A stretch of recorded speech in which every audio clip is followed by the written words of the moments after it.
শিক্ষার্থীরা, গণিত অনলাইন ক্লাসে তোমাদের স্বাগত জানাচ্ছি। আশা করছি তোমরা সবাই ভালো আছো, সুস্থ আছো। আমরা করছি হলো পরিমিতি 16.4। 16.4-এর আমরা গত ক্লাসে 10 এবং 13 এই দুটো ম্যাথ শেষ করেছি। তো আজকে আমরা 11 নাম্বার দেখতে চাচ্ছি।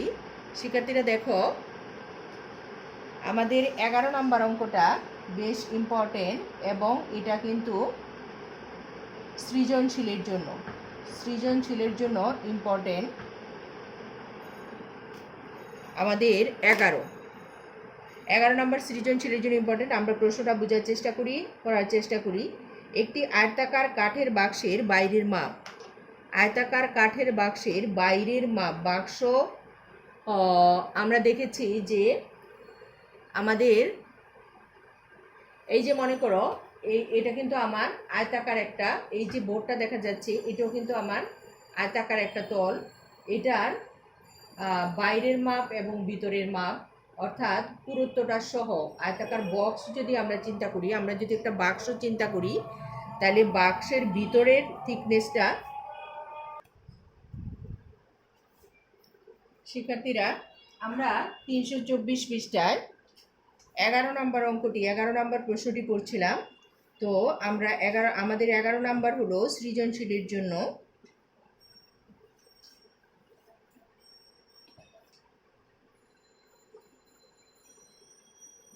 তো আমরা 11 নম্বর প্রশ্ন কি বলেছে দেখো,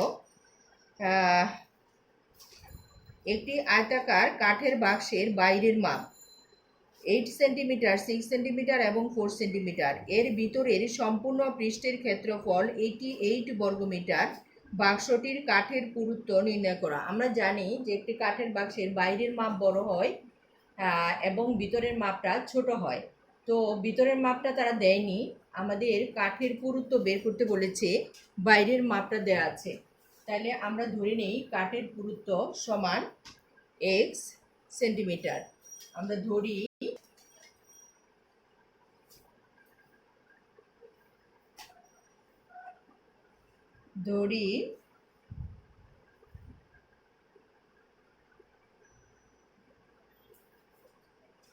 বাক্সটির পুরুত্ব সমান x।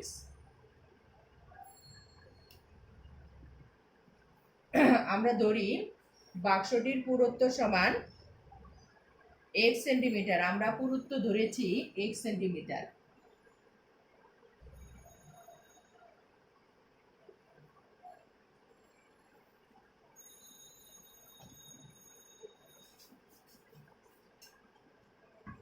পুরুত্ব সমান x সেন্টিমিটার ধরেছি। এখন তাহলে আমার বাক্সের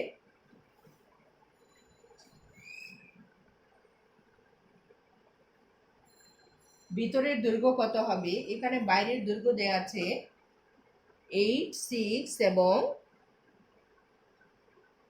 4 সেন্টিমিটার। তাইলে বাক্সটির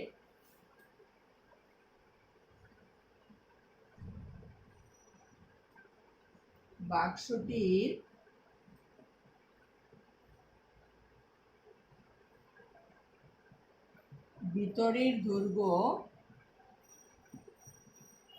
equal to 8 minus 2x centimetre. কেন 2x হলো? কারণ আমরা জানি যে আয়তাকার ঘনবস্তুর 6টি তল রয়েছে। তো এক পাশ থেকে যদি আমি পুরুত্ব x মাইনাস করি, তাহলে আবার আরেক পাশ বাকি থেকে যায়। সেই জন্য দৈর্ঘ্য, প্রস্থ, উচ্চতা সবগুলো থেকে আমার 2x মাইনাস করতে হবে। ভিতরের প্রস্থ b equal to 6 minus 2x centimetre এবং বাক্সটির ভিতরের উচ্চতা c equal to 4 minus 2x centimetre. এবার সমগ্র তলের ক্ষেত্রফল দেয়া আছে, সমগ্র তলের ক্ষেত্রফল দেয়া আছে 88 বর্গ সেন্টিমিটার। তাহলে প্রশ্ন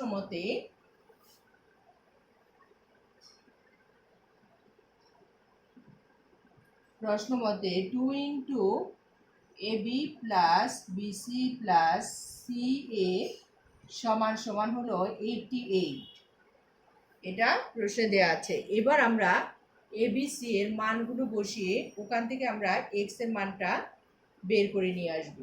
আমাদের এই টুটা যদি ওই পাশে চলে যায় আর এখানে মান বসিয়ে দিই আমরা 8 মাইনাস 2x গুণ 6 minus 2x plus 6 minus 2x into 4 minus 2x। আমরা একটু এই পাশ থেকে লেখার চেষ্টা করি। 8 minus 2x into 6 minus 2x plus 6 minus 2x into 4 minus 2x plus 4 minus 2x into 8 minus 2x equal to, এই টুটা যদি ওই পাশে চলে যায় তাহলে হবে 88 ভাগ 2। এবার আমরা এগুলো সব গুণ করে দিব। গুণ করে দিয়ে আমরা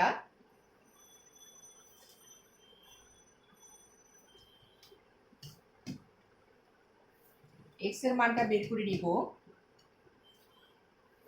আমাদের উদ্দেশ্য হলো এক্স এর মান বের করা। শিক্ষার্থীরা দেখো, এখানে কিন্তু এই দুইটা আমরা গুণ করব, এই দুইটা টার্ম গুণ করব, এই দুইটা টার্ম গুণ করব। গুণ করার পরে আমরা আবার যোগ করব। যোগ করলে আমাদের কি হচ্ছে দেখো, এখান থেকে আমরা কি পাচ্ছি,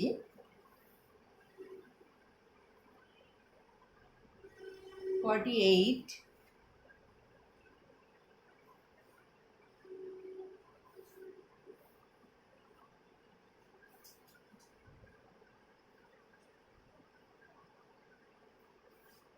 minus 16x minus 12x plus 4x square plus, এবার এই দুটা টার্ম গুণ করব। 4 6 24 মাইনাস 6 দুগুণে 12x minus 8x plus 4x square. এবার আমরা এই লাস্টের দুটা টার্ম গুণ করব। তাহলে 4 8 হলো 32 প্লাস 32 মাইনাস 8x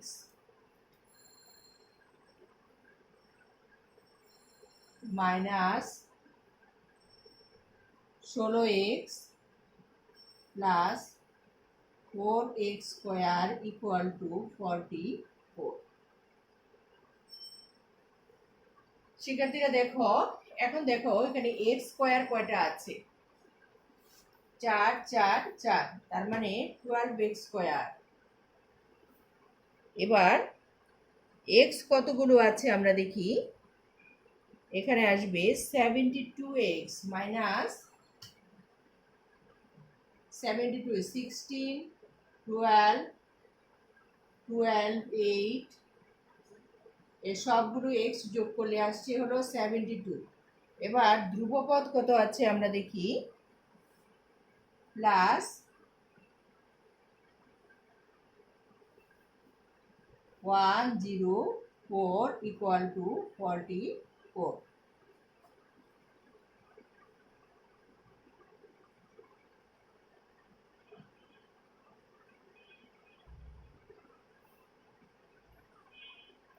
শিক্ষার্থীরা আমরা এবার দেখো 12x square minus 72x plus 104 minus 44 equal to 0.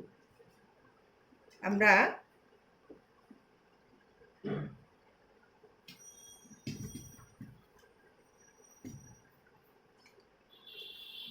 এখান থেকে বাদ দিয়ে দিলে আমাদের কত হচ্ছে 12x square minus 72x plus 60 equal to 0। আমরা যদি এখান থেকে 6 কমন নিই,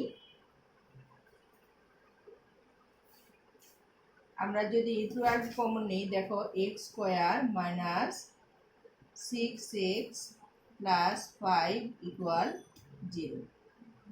তাহলে x square minus 6x plus 5 equal to 0। এই 12 ওই পাশে চলে গেলে 0 হয়ে যায়।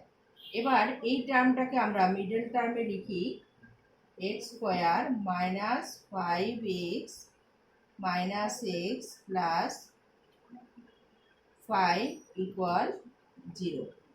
তাহলে আমরা যদি x কমন নিই, তাহলে x মাইনাস 5 মাইনাস 1 কমন নিলে x মাইনাস 5 ইকুয়াল 0। তাহলে আমাদের এখান থেকে আমরা কি পাচ্ছি, x minus 5 into x minus 1 equal to 0। সুতরাং x minus 5 equal to 0, x equal to 5। এই মানটা আমাদের গ্রহণযোগ্য নয়, কারণ আমাদের দৈর্ঘ্য প্রস্থ উচ্চতার যে মানটা ছিল সেটা উচ্চতা ছিল 4, অতএব এর বেশি হয়ে গেছে 5, আমরা 5 নিতে পারবো না, গ্রহণযোগ্য নয়। সুতরাং x মাইনাস 1 ইকুয়াল অথবা x minus 1 equal to 0, x equal to 1। তাহলে আমার অ্যান্সার বের হলো পুরুত্ব, বাক্সের পুরুত্ব 1 সেন্টিমিটার। বাক্সের পুরুত্ব হলো 1 সেন্টিমিটার। এটাই আমার অ্যান্সার।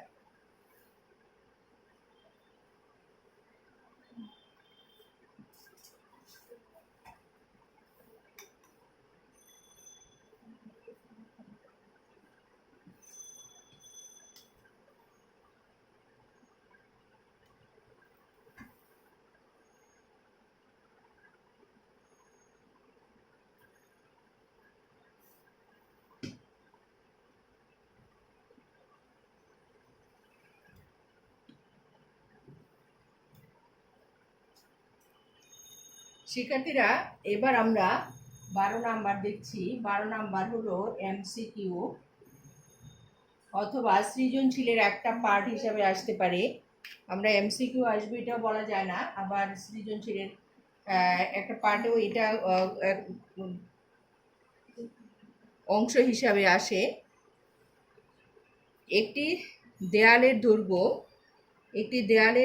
25 মিটার, উচ্চতা 6 মিটার এবং পুরুত্ব 30 সেন্টিমিটার। দেখো মিটার এবং সেন্টিমিটার মিশানো আছে, এক্ষেত্রে আমাদের অবশ্যই কাজ করে নিতে হবে।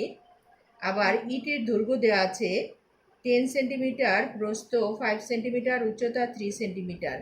দেয়ালটি ইট দিয়ে তৈরি করতে প্রয়োজনীয় ইটের সংখ্যা নির্ণয় করো। তাহলে আমরা দেয়ালের আয়তন বের করব, আবার ইটের আয়তন বের করব। তাহলে আমরা লিখি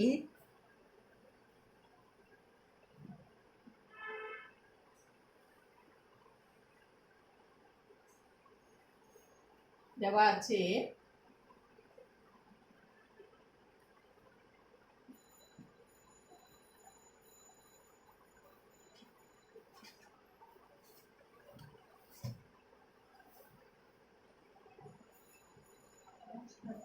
দেয়ালের দৈর্ঘ্য 25 মিটার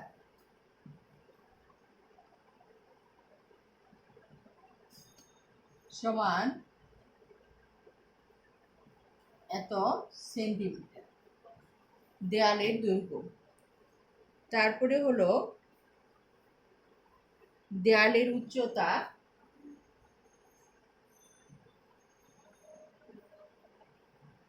উচ্চতা দেয়া আছে 6 মিটার,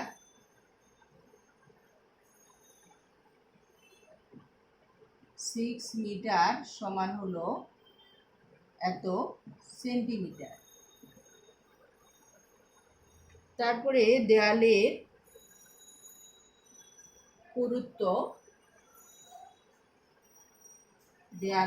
পুরুত্ব, সমান 30 সেন্টিমিটার। এবার আমরা দেয়ালের আয়তন বের করি।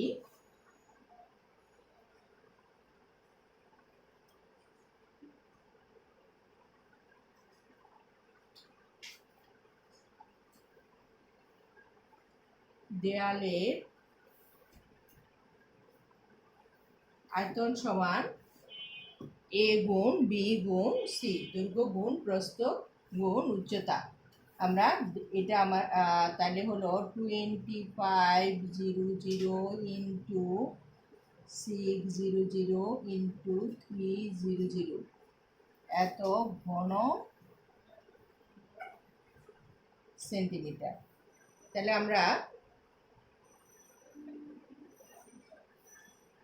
এখান থেকে গুণ করলে আমরা দেয়ালের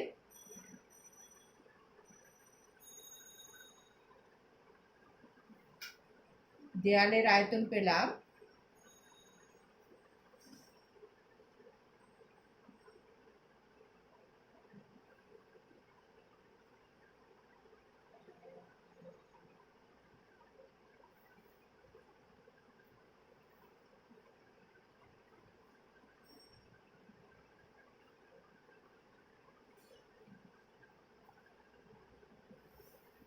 1 2 3 4 5, 1 2 3 4 5,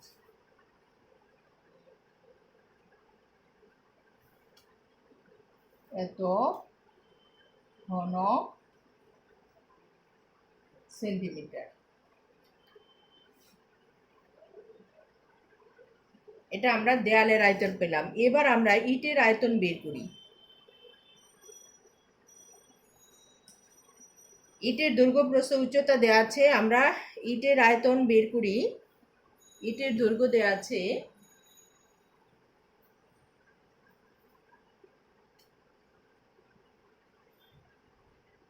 শিক্ষার্থীরা দেখো, আমরা ইটের আয়তনটা বের করে ফেলি। ইটের আয়তন দৈর্ঘ্য প্রস্থ উচ্চতা দেওয়া আছে, সেইভাবে আমরা ইটের আয়তন সমান দৈর্ঘ্য প্রস্থ উচ্চতা 10 ইন্টু 5 ইন্টু 3, 10 ইন্টু 5 ইন্টু 3, এত ঘন সেন্টিমিটার। এত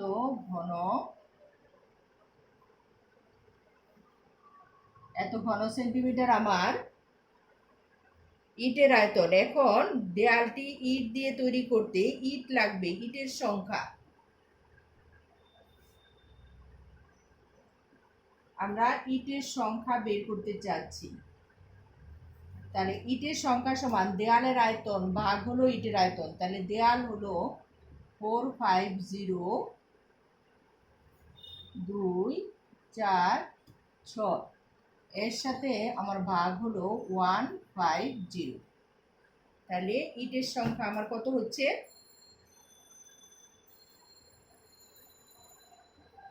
আমরা ক্যালকুলেটরের সাহায্যে ওটা কাটাকাটি করি। কাটাকাটি করলে আমার একটা শূন্য কেটে যাবে আর 3 15 45 বের হবে।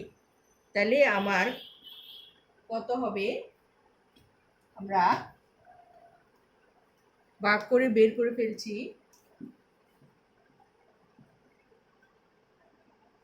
3 এর পরে আমার 5টা শূন্য হবে। 3 2 4 5, এতটি আমার ইট লাগবে।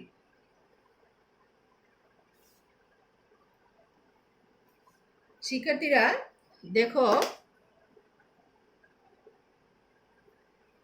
আমরা ইটের সংখ্যা বের করতে হলে অথবা কোনো পাথরের সংখ্যা বের করতে হলে আমাদের যে দুটি জিনিসের দেয়া থাকবে সেই দুটি জিনিসের আমরা আয়তন বের করে ফেলবো, তারপরে দুটো আয়তন আমরা ভাগ করে দিলেই আমরা সংখ্যাটা পেয়ে যাব। আমরা এই জাতীয় অঙ্ক অনেকগুলো সৃজনশীলের গ নাম্বারে আমরা পেয়ে থাকব। এবার দেখো আমরা একটা বেলুনের অঙ্ক করছি। এটা আমার এমসিকিউর জন্য। দেখো 14 নাম্বার, এটাও এমসিকিউ তে আসতে পারে। যা যা দেওয়া আছে আমরা শুধু সূত্রটা বসিয়ে দিলে এটা বের হয়ে যাবে। 12 সেন্টিমিটার উচ্চতা বিশিষ্ট একটি বেলুন, তার মানে বেলুনের উচ্চতা এইচ সমান দেওয়া আছে 12 সেন্টিমিটার। তারপরে বেলুনের ভূমির ব্যাসার্ধ আর, আমরা ভূমির ব্যাসার্ধকে আর দ্বারা প্রকাশ করি।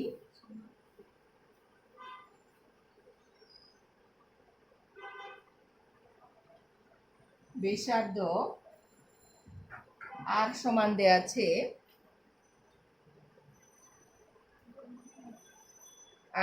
আছে 5 সেন্টিমিটার। ভূমির ব্যাসার্ধ আর সমান 5 সেন্টিমিটার দেওয়া আছে। বলেছে পৃষ্ঠতলের ক্ষেত্রফল ও আয়তন নির্ণয় করো। তো আমরা পৃষ্ঠতলের ক্ষেত্রফলের সূত্র জানি। আমরা পৃষ্ঠতলের ক্ষেত্রফল সমান বেলুনের পৃষ্ঠতলের ক্ষেত্রফল 2 পাই r into r plus H. আমরা বেলুনের পৃষ্ঠতলের ক্ষেত্রফল সমান পৃষ্ঠতলের ক্ষেত্রফল সমান 2 পাই r into r plus H.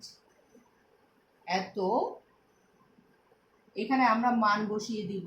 2 পাই এর মান হলো 3.1416, আর এর মান হলো গুণ 5 প্লাস হলো 12। আগে আমরা এই 12-র সাথে 5 যোগ করে নিব, যোগ করে নিয়ে বাকিটা আমরা গুণ করে দিব। গুণ করে দিলে এখান থেকে আমার উত্তরটা বের হয়ে যাবে। উত্তর হলো 534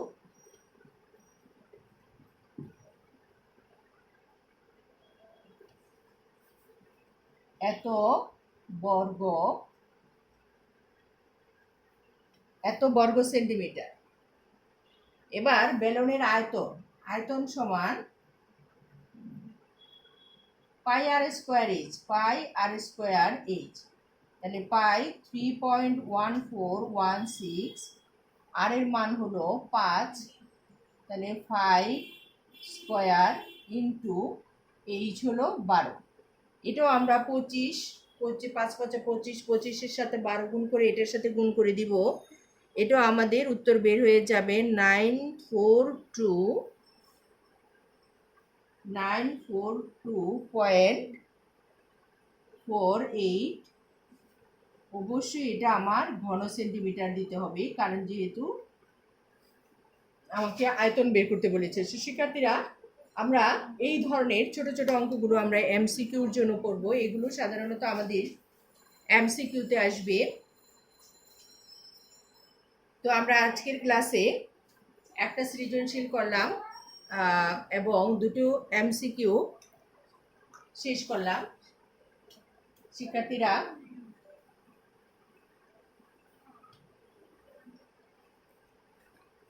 আমরা নেক্সট ক্লাসে আমাদের বাকি ম্যাথগুলো আমরা শেষ করব। ঠিক আছে শিক্ষার্থীরা, ভালো থাকবে। আল্লাহ হাফেজ।